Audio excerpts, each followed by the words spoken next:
Tres ríos del país están desbordados por el invierno y la Secretaría de Riesgos advierte que otros 26 en 5 provincias están en alerta.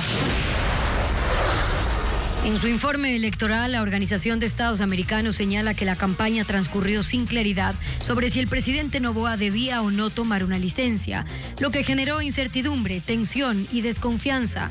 Pide a las autoridades se pronuncien de manera oportuna y clara.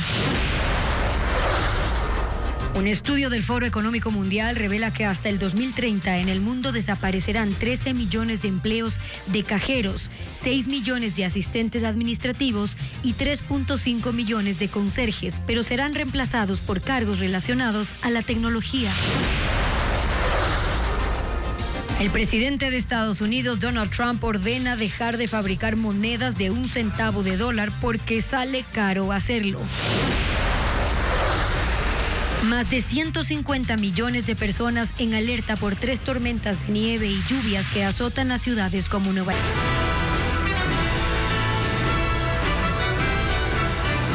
Amigos, buenas tardes, bienvenidos a Televistazo. Continúan los estragos invernales, las últimas lluvias dejan ríos desbordados y cultivos perdidos. ¿Qué tal, Gaby, amigos? Bienvenidos. En la provincia de Los Ríos, el agua arrasó con 150 hectáreas de plantaciones de arroz y cacao.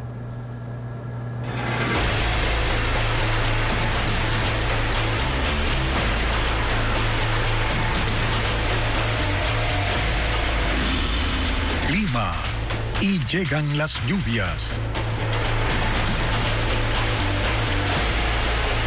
3 ríos siguen desbordados en el país debido a las lluvias de la temporada invernal. Mientras otros 26 afluentes en 5 provincias están en riesgo de subir de nivel. Lo informa Luis Alfredo Zúñiga. 3 ríos en 2 provincias aún están desbordados, producto de las intensas lluvias de los últimos días. 2 de estos afluentes están en la provincia de Los Ríos. Uno es el río Cristal. 29 familias de recinto Salvador Allende, en Montalvo, están aislados por la caída del muro de contención que ha cerrado la vía de acceso al sector. Se suma el río Chilintongo en Babahoyo, afectando a una unidad educativa del recinto Los Álamos, por lo que los estudiantes están terminando su ciclo lectivo en clases virtuales. Y en Juján, Guayas, se desbordó el río Los Amarillos, que ha causado que el agua ingrese a 295 casas de sectores del cantón. Además, hay 26 afluentes en 5 provincias, con tendencia a subir de nivel. De ellos, 9 están en Esmeraldas, incluyendo el río Atacames, Esmeraldas y Matambal. En la provincia de Los Ríos hay otros 10, entre ellos el río Baba, Ventanas y Catarama. En Guayas son 4 ríos, incluyendo el Vinces y Daule. En Chimborazo la alerta es para los ríos Coco y Huitzitze, y en Morona, Santiago, está el río Najembaime. La Secretaría de Riesgos aseguró que se gestiona con municipios y prefecturas. Ayuda a los afectados.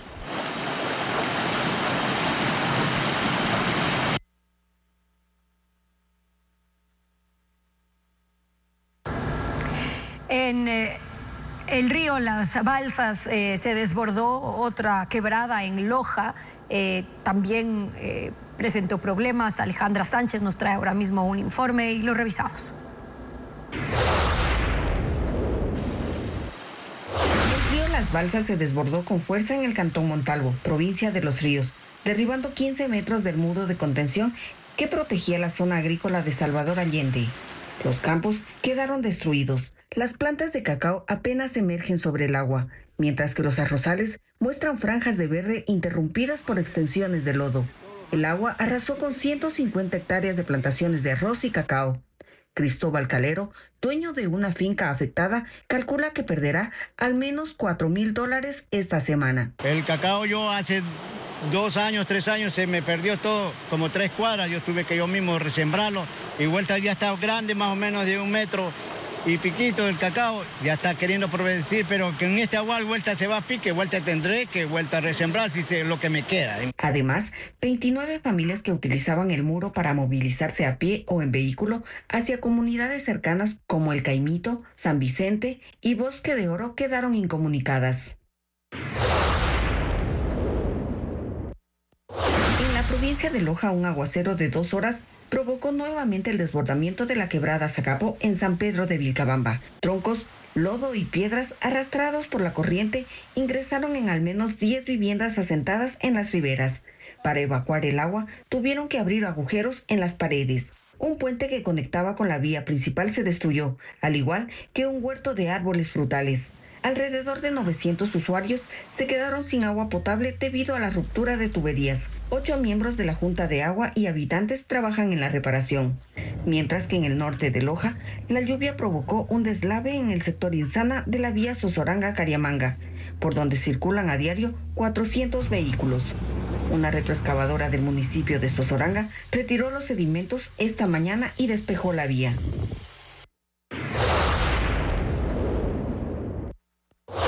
En Guayas, las lluvias dejaron varias calles del centro del Cantón Milagro anegadas.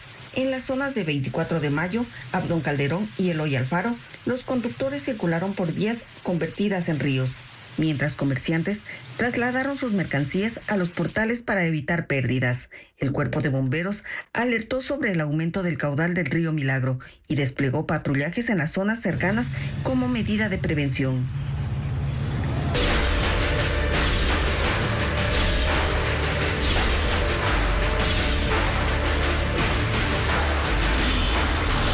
Elecciones 2025.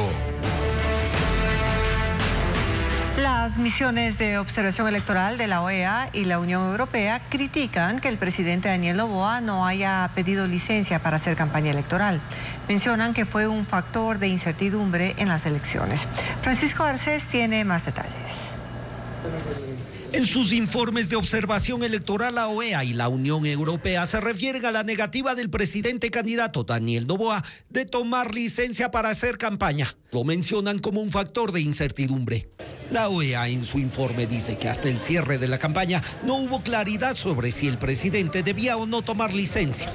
Eso, a su parecer, generó tensión y desconfianza en el ambiente electoral. En eso colaboró la Corte Constitucional. La OEA recuerda que se pronunció sobre 2 decretos del Ejecutivo, pero no sobre si el presidente debe o no tomar licencia.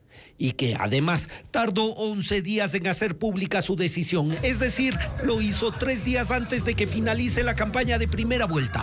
Para evitar que eso se vuelva a repetir, sugiere que las instituciones pertinentes, de acuerdo con el ordenamiento jurídico ecuatoriano, se pronuncien de manera oportuna y clara sobre las licencias de autoridades públicas de elección popular. La OEA no cita al CNE ni al Tribunal Contencioso Electoral, pero es evidente que los incluye en su informe porque habla de autoridades pertinentes. La misión de observación de la Unión Europea también se pronunció. En su informe califica de controvertida y de preocupación que Noboa no haya tomado licencia. A nadie se le esconde que se ha podido percibir una confusión de planos, especialmente en medios y redes sociales, entre las actividades de gobierno y de campaña electoral. Creo que son necesarias actuaciones encaminadas a disipar claramente dicha confusión. Esa confusión de roles pudo haber causado un desequilibrio de posibilidades entre las distintas fuerzas políticas. Sobre eso, la OEA toma el caso del programa Jóvenes en Acción, implementado por el gobierno durante la campaña para pagar por tareas a grupos de jóvenes. Eso generó denuncias sobre el uso de recursos públicos para campaña electoral que no fueron resueltas por el Tribunal Contencioso Electoral, al que esta vez sí cita. La OEA y la Unión Europea consideran que el Consejo Nacional Electoral y el Tribunal Contencioso Electoral pueden resolver estos temas antes de que inicie la campaña para la segunda vuelta.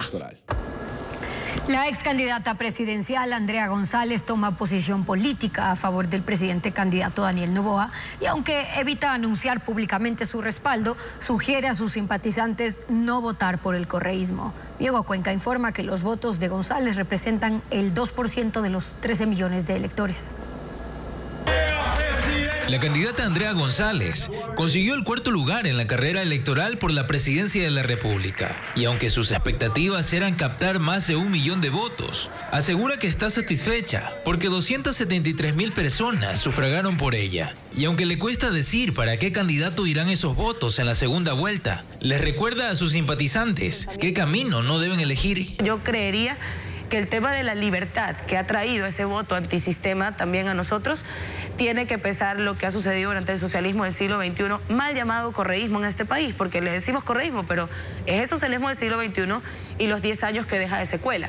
La poca libertad que había para la expresión de los medios, el repudio a la academia que fue perseguido, creería yo que estos antisistemas van a apreciar la libertad por sobre cualquier error o cualquier encontrón que tengan con la otra propuesta. Por ahora, Andrea González cuida sus palabras para no anunciar públicamente el respaldo a Daniel Noboa, pero indirectamente confirma que votará por él, porque para ella el nulo no es una opción y aclara que su posición política es personal, no es una decisión conjunta con Sociedad Patriótica, el partido que la auspició en estas elecciones. Aquí yo no tengo problema con la izquierda, incluso lo he dicho, creo que el debate de izquierda-derecha es muy nutritivo. Pero el socialismo del siglo XXI y sus representantes son los culpables de las crisis que tenemos hoy en día. Ellos pactaron con las FARC el uso de nuestro mar territorial y hoy la mafia albanesa y asiática son parte de este ecosistema tan florido que tenemos. Ratifica que no tiene acercamientos con otras tiendas políticas para una eventual alianza que favorezca al oficialismo, pero sostiene la intención de abrir un nuevo partido político, al que denomina Verde Liberal. 3 tormentas causan estragos en Estados Unidos, 2 de ellas provocan nevadas extremas y una tercera, que está por empezar, traerá lluvias torrenciales que podrían causar deslizamientos de tierra en California. Más de 150 millones de personas están bajo alerta. La nieve y lluvias heladas están afectando a millones de personas en Estados Unidos y el mal tiempo podría extenderse hasta el sábado. La primera tormenta comenzó ayer y afectó desde el Valle del Tennessee hasta las principales ciudades del este del país, como Nueva York y Washington, D.C., con acumulaciones de hasta 8 centímetros de nieve. En el estado de Virginia se declaró emergencia. La policía estatal informó sobre más de 200 siniestros de tránsito y docenas de heridos. Además, en estados como Kentucky, Carolina del Norte y Ohio, cerraron escuelas por las condiciones peligrosas en las vías. La segunda tormenta se formó en el centro del país, golpeando con fuerza en Colorado y en Kansas, con acumulaciones de nieve que superan los 20 centímetros. Las autoridades se preparan para realizar reconexiones en caso de que las formaciones de hielo en los cables provoquen apagones en algunas zonas. Los pronósticos dicen que mañana habrá una tercera tormenta que traerá fuertes lluvias a California. Esto incluye zonas devastadas por los incendios forestales en el condado de Los Ángeles, por lo que se apresuran con las tareas de remoción de escombros, ya que las precipitaciones provocarán inundaciones y deslizamientos de lodo. De tus ganas de crunch, KFC, para chuparse los dedos.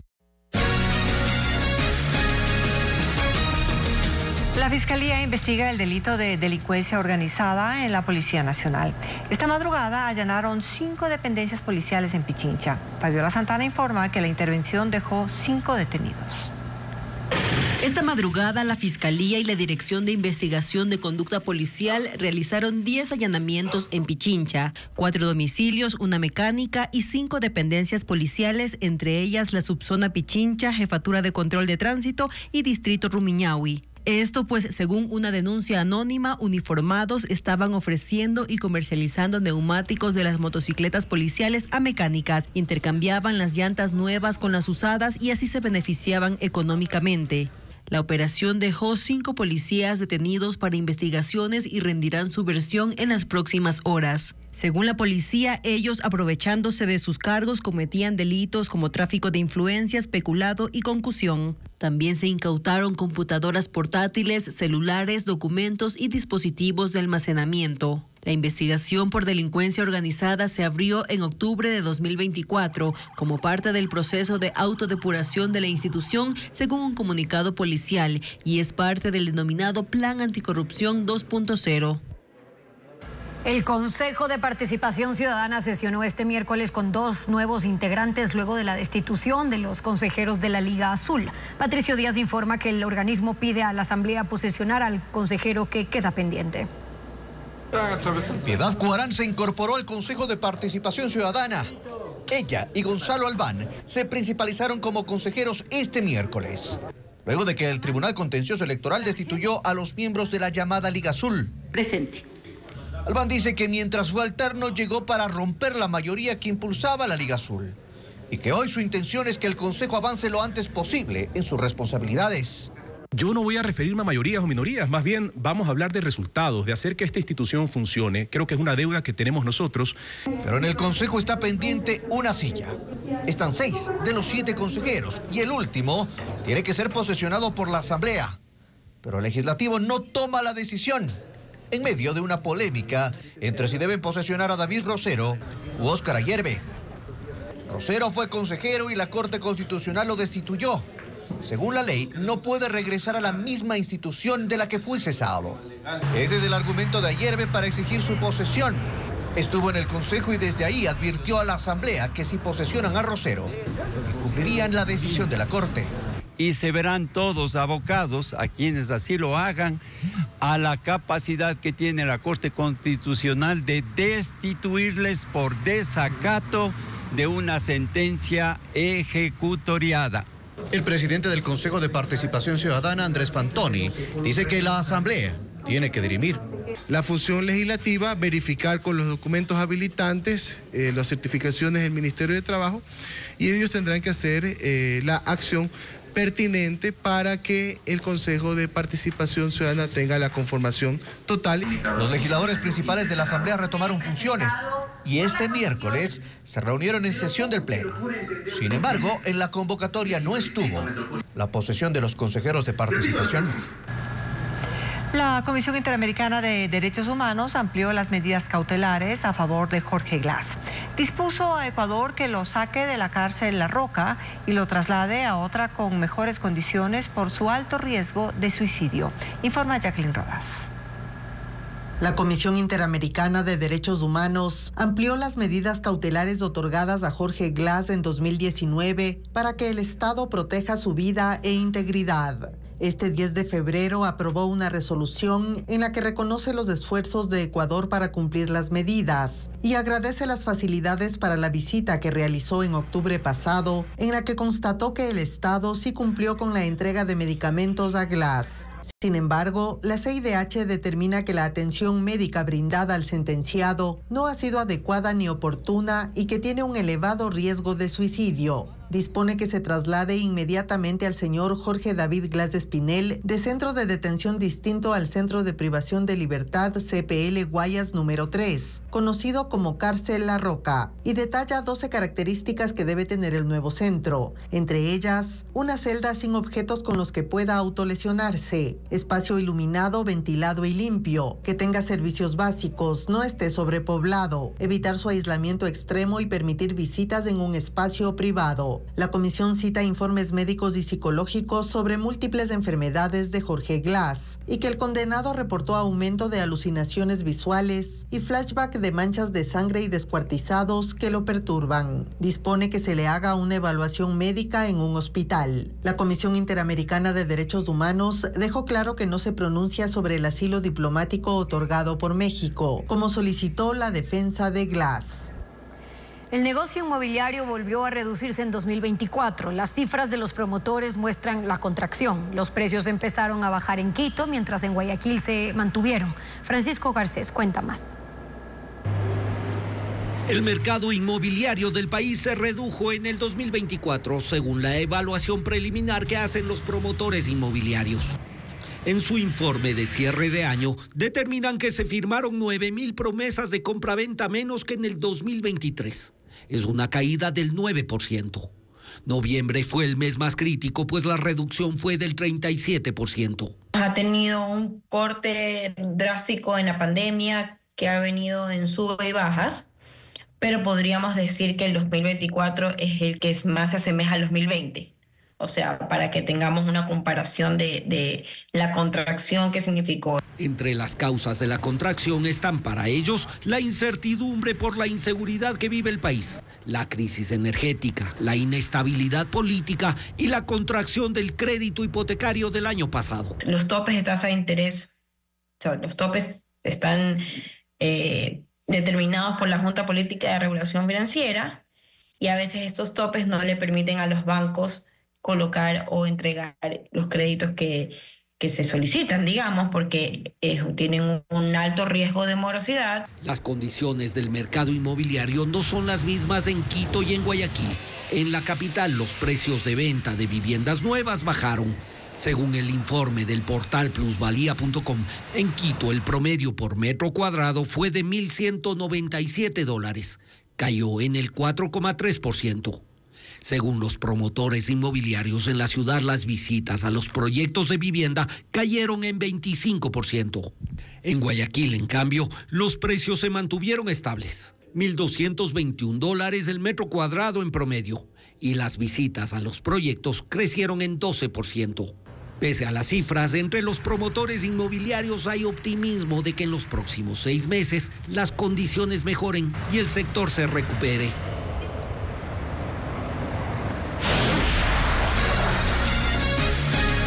Más adelante en Televistazo, Estados Unidos dejará de fabricar las monedas de 1 centavo. ¿Por qué se tomó la decisión y afectará al Ecuador?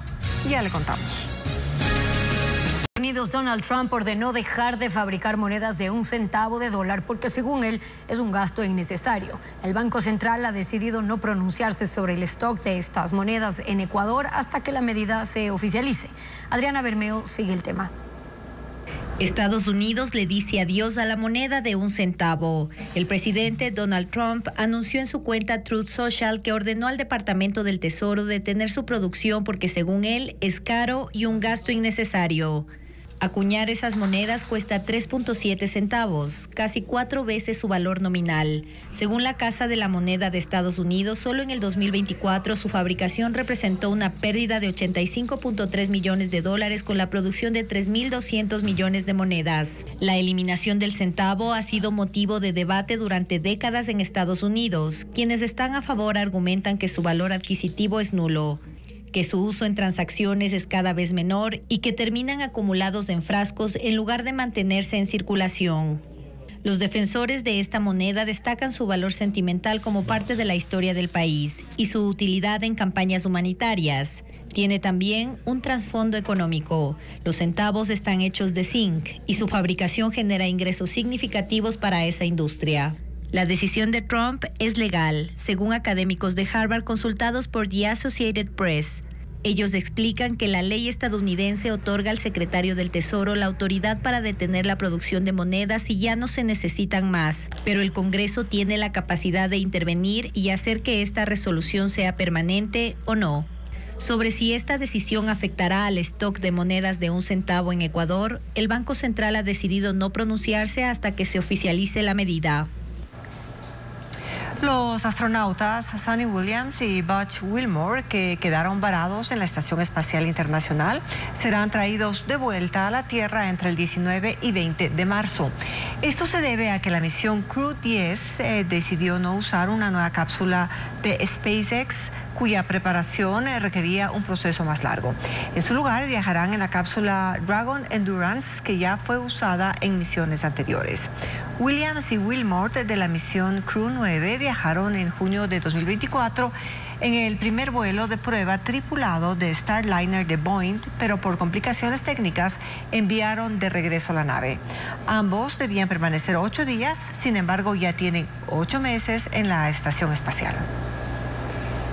En Estados Unidos, la policía arrestó en Tennessee a 3 hombres acusados de un robo millonario de gafas de lujo. Javier Pérez, de 52 años, Lázaro Yancel Salazar, de 27, y Alexander Trujillo Gómez, de 48, residentes de Hialeah, están acusados de robar más de 3.500 pares de gafas de sol de las marcas Ray-Ban, Prada, Gucci, de las tiendas Sunglass Hut en Tennessee y en Carolina del Sur, y enviadas por correo a Miami. Este robo asciende a $1.200.000 y los involucrados comparecerán ante un juez mañana. Los gobiernos de Panamá y Costa Rica anunciaron medidas conjuntas para gestionar de forma controlada el retorno de migrantes irregulares desde el norte hacia el sur. Esto luego de detectar un flujo de migrantes inverso en el que los indocumentados han desistido de viajar a Estados Unidos debido a las políticas antimigrantes de Donald Trump. Más de un centenar de migrantes irregulares fueron impedidos de ingresar a Panamá desde Costa Rica. Ocurrió en Paso Canoas, un puesto limítrofe entre ambas naciones centroamericanas. Este grupo, conformado por hombres, mujeres y niños, en su mayoría venezolanos, desistió de llegar a Estados Unidos debido a las duras políticas migratorias de Donald Trump. Dicen que no harán un viaje tan largo para ser deportados, por lo que prefieren volver a pie a sus países, así tengan que cruzar nuevamente la selva del Darién. El grupo no pasó de la frontera. En medio de insultos y empujones, los policías panameños los obligaron a volver a Costa Rica para que sean procesados en un centro de atención de migrantes conocido como el CATEM, para que registren sus datos y se les realice un control biométrico para verificar sus antecedentes penales. Desde que Trump asumió el poder, los países de tránsito de migrantes enfrentan un nuevo desafío, pues las deportaciones masivas están provocando un flujo migratorio a la inversa, asunto que fue detectado precisamente por los gobiernos de Panamá y Costa Rica, que acordaron trasladar a estas personas que retornan desde el norte hacia el sur a los albergues instalados en la frontera común, para luego repatriarlos por vía aérea o marítima a sus lugares de origen. En enero de 2024, un total de 231,000 viajeros irregulares cruzaron el Darién y en enero de este año se reportaron solo 1,700. 27 organizaciones religiosas en Estados Unidos demandan al gobierno de Donald Trump para evitar arrestos de migrantes dentro de las iglesias. El grupo, que incluye a cristianos, judíos reformistas, bautistas, presbiterianos, entre otros, busca mantener a los agentes de inmigración fuera de las escuelas, hospitales e iglesias, lejos de redadas migratorias. Desde la toma de posesión de Trump, muchos feligreses han dejado de acudir a las iglesias y han optado por seguir los servicios religiosos en línea.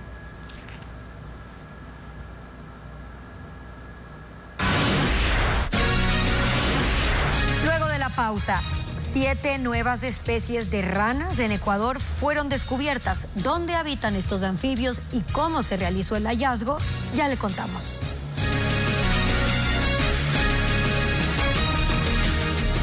Según el Foro Económico Mundial, un 14% de los empleos que hoy son desarrollados por humanos serán ejecutados por máquinas y algoritmos en los próximos 5 años.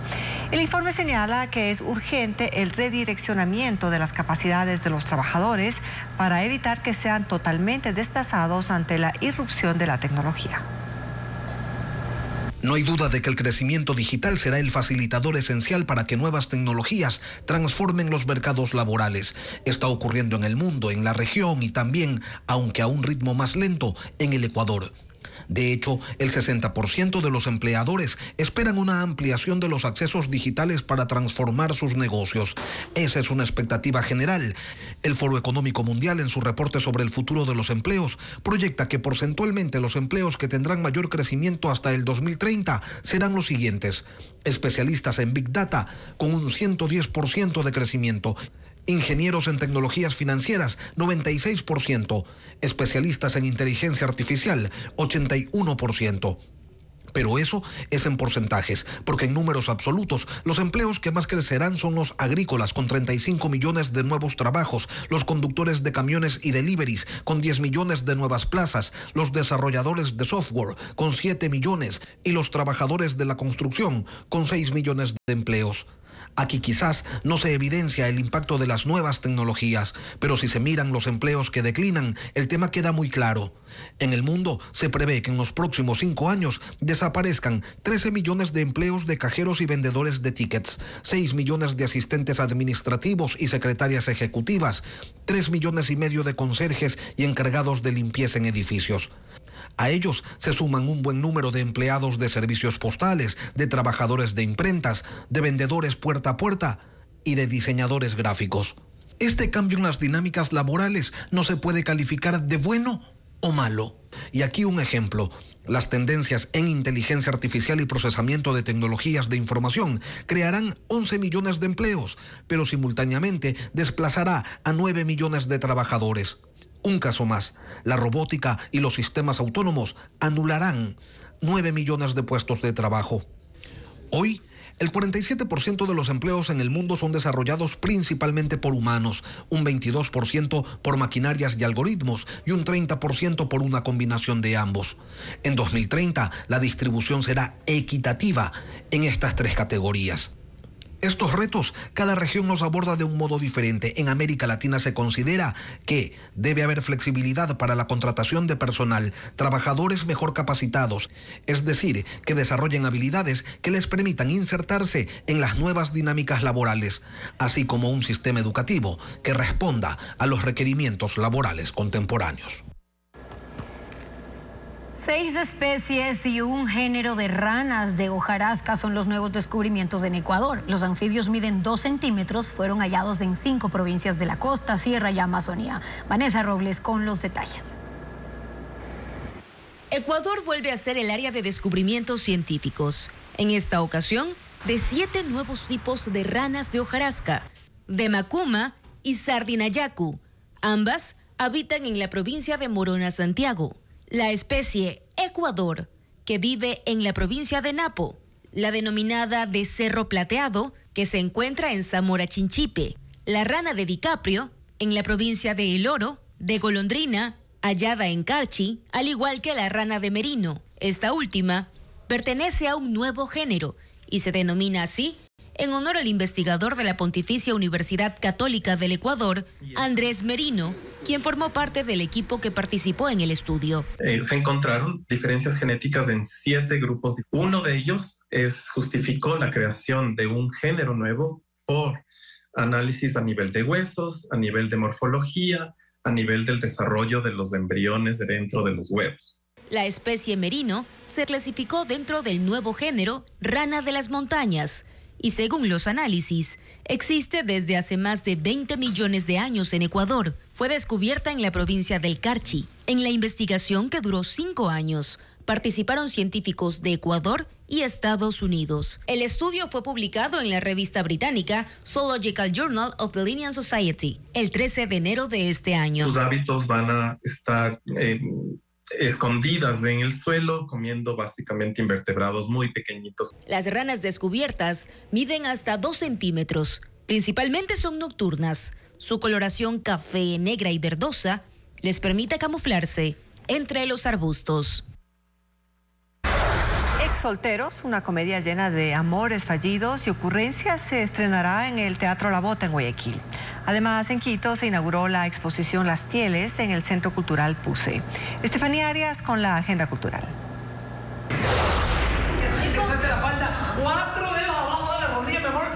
Una obra que hará reír, suspirar y creer en el amor. La propuesta se presentará en el Club Biblos en San Borondón, interpretada por Ney Calderón, Marcosha Cervantes y Eric Limones. Las funciones serán este jueves 13 a las 20:30 y el viernes 14 estará en Plaza Colonia, en Vía a la Costa, en Guayaquil, a las 20 horas. 45 fotografías que reflexionan sobre el cuerpo desnudo. Las Pieles, una exposición que se inauguró en el Centro Cultural Puse en Quito y en la que participan 13 artistas. Las imágenes toman como punto de partida los conceptos de los estereotipos y prejuicios alrededor de los cuerpos y temas fotografiables en el arte. La muestra gratuita estará abierta hasta el 26 de febrero, de lunes a viernes, de 9 de la mañana a 7 de la noche. Se llama circunferencia, se llama circuncisión. Enredos, ocurrencias y situaciones absurdas en una sala de espera de un consultorio ginecológico. Es la obra Ex Solteros, que se estrenará en el Teatro La Bota en el Malecón del Salado en Guayaquil. Una historia de amores fallidos y malentendidos. La comedia es interpretada por Tabata Galvez, Ricardo González, José Luis Rezabala, Yolanda López y Eric Luje. Ya, enfermedades venéreas, mejor ya no me digas porque ya me lo dijiste ahorita. Las funciones serán el jueves 13, viernes 14 y sábado 15 a las 20 horas. Aquí hacemos una pausa y al volver, el fenómeno astronómico llamado la luna de nieve será visible en el Ecuador. Conozca de qué se trata y su influencia en las personas.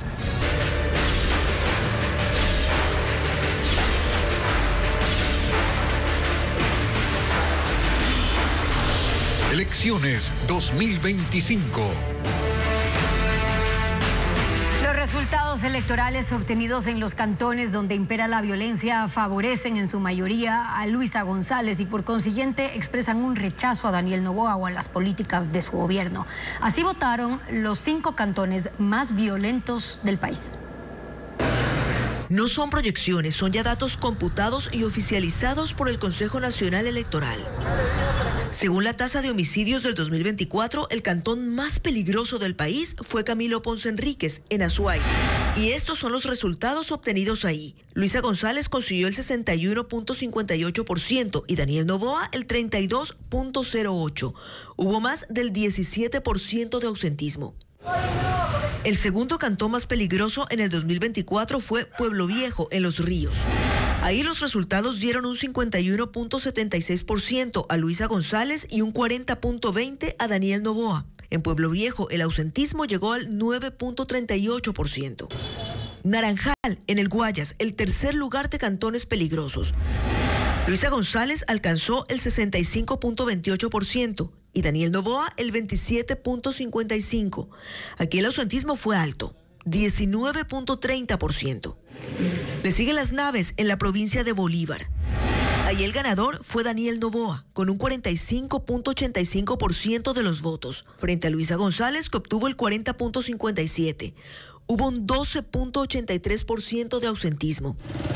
Y finalmente, Durán, en Guayas, cuyos resultados son estos.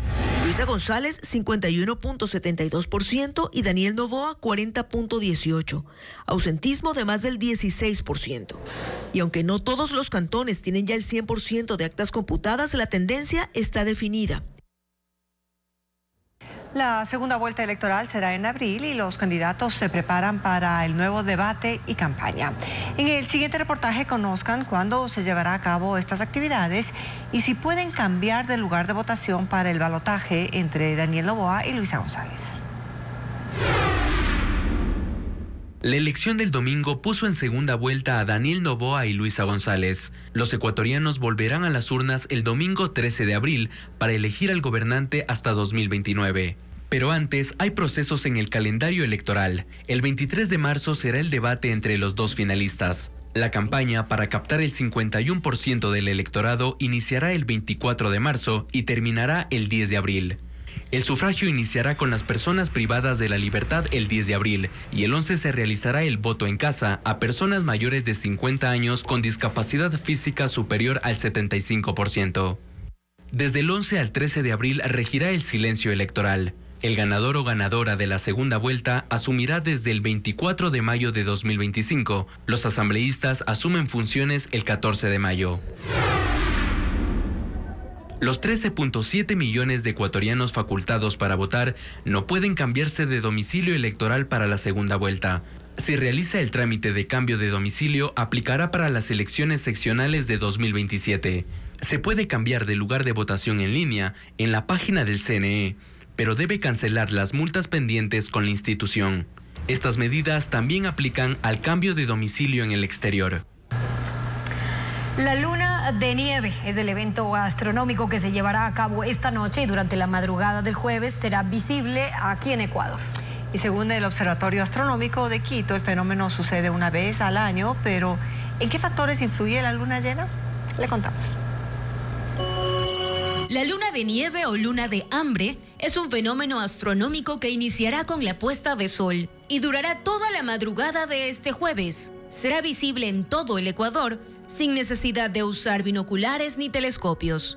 Su máximo brillo ocurrirá a las 3:45 de la madrugada, según el Observatorio Astronómico de Quito, y se registra una vez al año. Pero, ¿por qué se denomina de esta manera? Según el astrofísico Cairo Armijos, se debe a las dificultades que enfrentaban las tribus al cazar. Para estos pueblos de Norteamérica, en esta época, pasaban hambre, no conseguían tanta comida como ellos deseaban. Pero la fase de luna llena de este satélite natural influye en muchos aspectos de la vida cotidiana, como la agricultura. Sembrar en días de luna llena tiene beneficios confirmados por la ciencia. Durante estas épocas, cuando tenemos luna llena, como le dije, hay mayor cantidad de luz, incluso durante la noche, y las plantas no solamente están recibiendo luz durante el día, que tenemos sol, sino también durante la noche. Es un beneficio adicional. La radiación solar que proyecta la luna llena también es beneficiosa para la salud, como fuente de vitamina D, ya que según el experto, recibir esta energía en la noche resulta menos dañina que hacer baños de sol durante el día. También tiene injerencia en un tercer aspecto, como el aumento o disminución de la marea en los océanos. Según el astrofísico, en este caso, se debe a la fuerza de gravedad. En ciertas épocas, cuando la luna está cerca de una región determinada de la Tierra, tiende a atraer de mejor manera la masa de agua. La luna tarda aproximadamente 30 días en dar la vuelta alrededor de la Tierra y generalmente la luna llena se registra 1 o 2 veces.